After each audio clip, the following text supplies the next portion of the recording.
मज़ीद दिलचस्प कंटेंट देखने के लिए हमारे चैनल को सब्सक्राइब करें और बेल आइकन को ज़रूर प्रेस करें।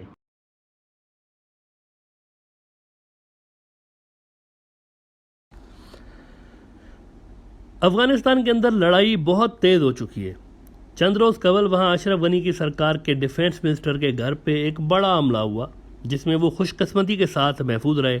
इसके अलावा अफ़गान तालिबान ने जो चंद हफ्ते से तेज़ी के साथ इलाके फतह कर लिए हैं अफ़गानिस्तान के, अशरफ गनी सरकार उनको वापस लेने के लिए एक और अटैम्प्ट करने जा रही है, बड़ा अटैम्प्ट करने जा रही है। और गनी सरकार ने लश्करगाह शहर के लोगों को कहा है कि शहर में घमसान की लड़ाई होने जा रही है, इसीलिए सारे वहाँ से निकल जाएं।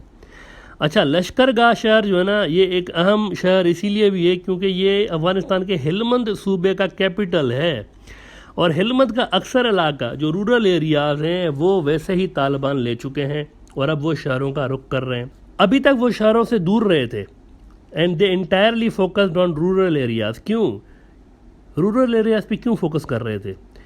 गनी सरकार की तरह शहरों पे फोकस नहीं कर रहे थे क्योंकि अफ़गानिस्तान के अंदर 7 में से 6 लोग रूरल एरियाज़ में रहते हैं। आबादी वहाँ की मेनली रूरल एरियाज़ में रहती है और रूरल एरियाज़ में ही अफ़गान तालिबान की सपोर्ट ज़्यादा है।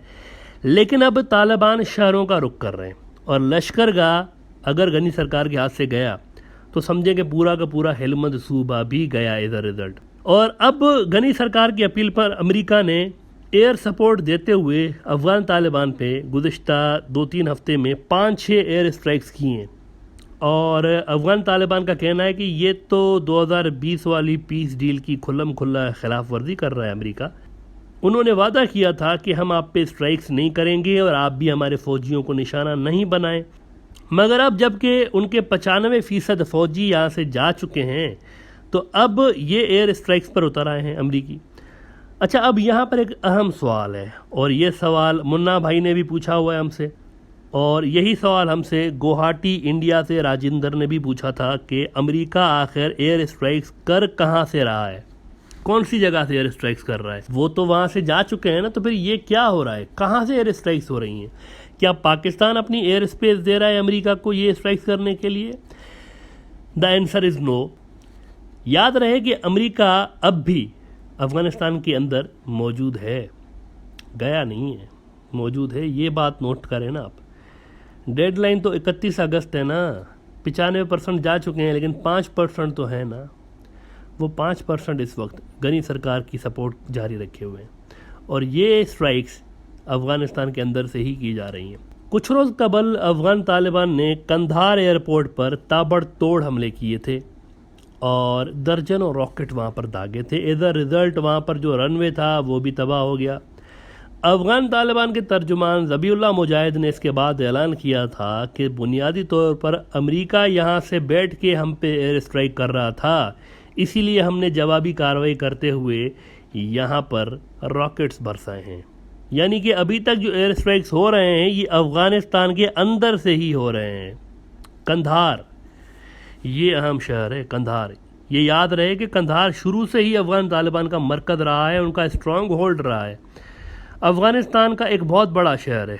ये भी पॉसिबिलिटी है कि अमेरिका के निकलने के साथ ही अफ़गान तालिबान ये ऐलान कर दें कि आर्जी तौर पर कंधार हमारा कैपिटल है।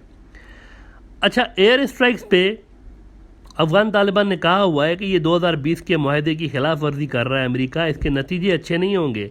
नाउ दैट डजेंट मीन कि ये मुआहदा ख़त्म हो चुका है तालिबान और अमेरिका के बीच, ऐसा नहीं है। वो अपनी जगह मौजूद है, मुआहदा वो बरकरार है। अगर ये बरकरार नहीं होता तो इस वक्त तक अफ़गान तालिबान अमरीकियों के ऊपर कार्रवाई शुरू कर चुके होते, लेकिन अमरीकियों को उन्होंने टारगेट, ये जो 5% बचे हैं इनको टारगेट नहीं किया उन्होंने। दैट मीन्स मुआहदा है अपनी जगह पर। और अमेरिका ने कहा है कि ये हमारी अफ़गान सरकार को एयर सपोर्ट के आखिरी चंद रोज़ हैं, यानी ये जो हम स्ट्राइक कर रहे हैं ना, ये हमारा मुआहदा था अफ़गान सरकार के साथ, तो उस मुआहदे के तहत हम ये एयर स्ट्राइक कर रहे हैं, लेकिन ये हमारे आखिरी चंद रोज़ हैं। हमारे यहाँ से मुकम्मल विथड्रॉल के बाद हम एयर स्ट्राइक्स नहीं कर पाएंगे, सपोर्ट नहीं कर पाएंगे, एयर सपोर्ट गनी सरकार को नहीं दे पाएंगे, अमेरिका ने क्लियरली कह दिया है। अच्छा, गनी सरकार अब खुल के पाकिस्तान के खिलाफ आ चुकी है। नील दोराया और कर्नाटका इंडिया से विजय साहब ने पूछा है कि गनी सरकार पाकिस्तान को डबल गेम का इल्ज़ाम बार बार क्यों दे रही है। आपको पता है गनी सरकार के ज़ेर असर चलने वाले जो अफगानिस्तान के सरकारी मीडिया चैनल्स हैं ना, इन्होंने बाज़ाब्ता अब एंटी पाकिस्तान गाने चलाने शुरू कर दिए हैं और उन गानों के अंदर ये बताया जा रहा है कि ये पाकिस्तानी तुम्हारे दुश्मन हैं, इनको ख़त्म करो। इस तरह के गाने वहाँ पर चल रहे हैं। इसी तरह के सो कॉल्ड कौमी नगमे चलाए जा रहे हैं गनी सरकार की जानिब से। और अब एक अल्लाहु अकबर तहरीक भी शुरू कर दी है वहाँ पर गनी सरकार ने अफ़गान तालिबान के मुकाबले में।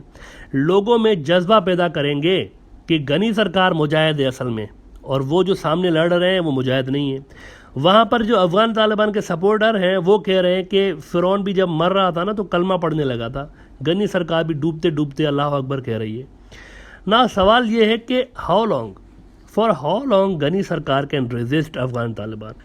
अब्दुल्ला नवीद ने भी यही सवाल कर रखा है कि काबुल कितने दिनों में नई हुकूमत देख सकता है। इट डिपेंड्स कि अमेरिका 31 अगस्त के बाद किस हद तक सपोर्ट देता है गनी सरकार को। इंडिया आउट है, इंडिया की जानिब से कोई हेल्प नहीं मिलनी, इसके चांसेस नहीं है जब तक अमेरिका इजाज़त ना दे। अगर अमेरिका इजाज़त देता है तो इंडिया हाथ पांव मार सकता है, लेकिन इस वक्त इजाज़त नहीं है। रूस में ट्रायोका प्लस का इजलास होना था अफ़गानिस्तान के मामले पे। अच्छा, ये वर्ड बड़ा इंटरेस्टिंग है ना, ट्रायोका। ये ट्रायोका है क्या चीज़, कभी आपने नोट किया ये ट्रायोका क्या है? ट्रायोका असल में बग्गी को कहते हैं। ये कार्ट नहीं होता जो घोड़े खींच रहे होते हैं, पीछे कार्ट लगा हुआ होता है और आगे घोड़े होते हैं। रूस के अंदर एक ख़ास तरह की बग्गी होती थी, हॉर्स कार्ट। अभी भी है, पहले ये ज़्यादा होती थी लेकिन अभी कुछ कुछ जगहों पे अभी भी है वहाँ पे। उसमें ये होता है कि 3 घोड़े एक ही बग्गी को खींच रहे होते हैं। यहाँ से ये टर्म शुरू हुआ है ट्रायोका, 3 घोड़े। अफ़गानिस्तान के मामले में आप अक्सर सुनते होंगे ट्रायोका की मीटिंग हुई है, ट्रायोका का ये फैसला है वगैरह वगैरह। तो ट्रायोका के अंदर चीन आ जाता है, अमेरिका आ जाता है, रूस आ जाता है। लेकिन पाकिस्तान चूंकि अफ़गानिस्तान की गेम में एक बहुत ही अहम तरीन प्लेयर है, तो ये टर्म बदल के ट्रायोका प्लस हो गया है। यानी 3 सुपर पावर, चीन, रूस, अमेरिका और चौथा पाकिस्तान। तो ये ट्रायोका प्लस की मीटिंग्स होती हैं अब। इनकी 11 अगस्त को एक अहम तरीन मीटिंग होनी है रूस के अंदर, अफ़गानिस्तान की फ्यूचर डिसाइड करने के बारे में। एंड गेम चल रहा है, एंड गेम है ये। इसमें रूस है, अमेरिका है, चीन है और पाकिस्तान है। ईरान इसमें आना चाह रहा था, वैसे ईरान ने रिक्वेस्ट की थी, लेकिन रूस ने मना कर दिया कि इस वक्त आपकी ज़रूरत नहीं है, होगी तो आपको भी ऐड कर लेंगे। अच्छा, इंडिया बड़ा डेस्परेट था। इंडिया भी चाह रहा था कि वो ये ट्रायोगा प्लस, ये जो एंड गेम के बारे में मीटिंग चल रही, इसमें हम भी हों। लेकिन रूस ने इंडिया को दूर से ही मना कर दिया कि इधर आना तो दूर की बात है, आप तो देखना भी मत इधर भाई। चीन आप पे तपा पड़ा है तो आप तो आइएगा ही नहीं इधर। तो इंडिया आउट हो चुका है मैदान से कब का। रूस, चीन, पाकिस्तान और अमेरिका, इनकी ये 11 अगस्त वाली मीटिंग बहुत अहम है। इसमें ये क्लियर हो जाएगा कि अमेरिका आगे फ्यूचर में गनी सरकार को, ये जो सपोर्ट कर रहा है गनी सरकार की, ये कैरी ऑन करेगा या बस इधर ही बस कर देगा। क्योंकि रूस और चीन सामने है ना अमेरिका के, इनको ये अंदाज़ा है कि अफ़गानिस्तान के अंदर गड़बड़ उनको डिस्टर्ब कर सकती है। नाउ लेट अस सी कि फैसला क्या आता है, but it looks like things are not going well for Ghani सरकार। और अशरफ गनी इसीलिए पाकिस्तान पर दबाव डालने के अटैम्प्ट्स कर रहे हैं और इनके खिलाफ नैरेटिव बिल्डिंग की एक कोशिश तेज़ कर दी उन्होंने। अफ़गान तालिबान को पंजाबियों का गुलाम कहते फिर रहे हैं अशरफ गनी के एन से पाकिस्तान को जिस्म फरोशी वाली जगह करार दे चुके हैं। जिस्म फरोशी वाला अड्डा है पाकिस्तान। इनके वाइस प्रेसिडेंट अमरुल्लाह सालेह सारी ज़िंदगी पाकिस्तान को कोसते रहे। अमरुल्लाह सालेह, इनको नींद नहीं आती जब तक ये पाकिस्तान के ख़िलाफ़ कोई ट्वीट ना कर दें। इनका हर ट्वीट पाकिस्तान के ख़िलाफ़ होता है।